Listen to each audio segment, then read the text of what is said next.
বন্ধুরা দেখো মাম্মি পাপা আমাকে কতটা ভালোবাসে। পাপা তুমি কি রান্না করছো?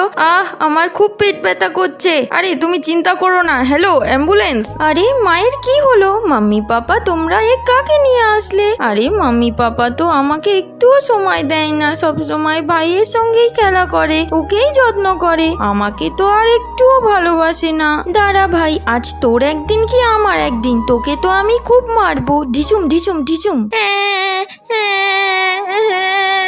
লিও তুই ভাইকে কেন মারলি? না, লিওকে মারাটা আমার ঠিক হয়নি। ও মাছ ভাজা খেতে খুব ভালোবাসে। পাপা ভাইয়ের জন্য আমাকে মারলো? থাকবোই না এই বাড়িতে। না, যাই লিওর রাগটা ভাঙিয়ে আসি। লিও এই নাও তোমার জন্য মাছ ভাজা এনেছি। হে ভগবান, আমার লিও কোথায় চলে গেল? এই তো লিওর পায়ের ছাপ। লিও তুই কোথায় চলে গেলি বাবা? আর তোকে বকবো না, তুই ফিরে আয়। বন্ধুরা আমি ফিরে যেতে পারি যদি তোমরা একটা লাইক সাবস্ক্রাইব করে দাও।